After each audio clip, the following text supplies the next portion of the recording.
Bugun biz sizlar bilan O'zbekiston sanoati qurilishi, nafaqat sanoat qurilishi, balki tabiat muhiti uchun ham juda zarur bo'layotgan texnika avtopolimomochniy, ya'ni o'zi suv sepib yuvar avtomobil haqida gaplashamiz.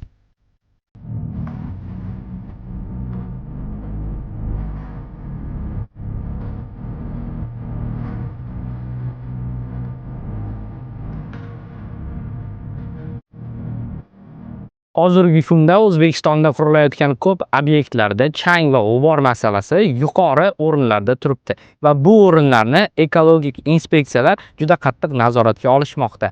Xo'sh, avtomobillar obyektlardan chiqqanda va chang ko'tarilganda ushbu avtomobilimiz eng zo'r bu muammoning yechimi hisoblanadi. Kabinadan chiqmasdan boshqarish.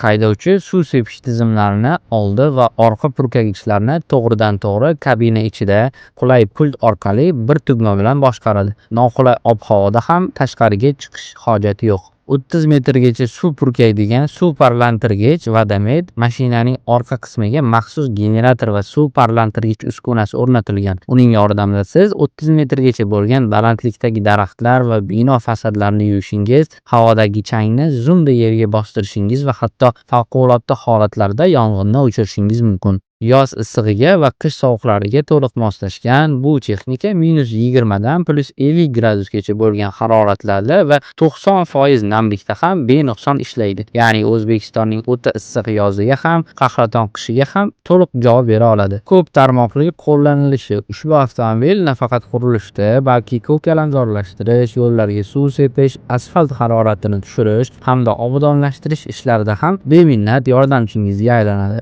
Ushbu avtomobilimiz nafaqat obodonlashtirishda, balkim ko'kalamzorlashtirish va barcha sizning talablaringizni qondirish uchun ham ishlatsangiz bo'ladi. Xulosa qilib aytganda, Foton Almandi texnikamiz shunchaki suv tashuvchi transport emas, bu sizning biznesingiz, obyektingiz uchun tayyor tozalik majmuasidir. Agarda avtomobilimiz sizga qiziq bo'lsa, kommentariyaga suv so'zini yozib qoldiring.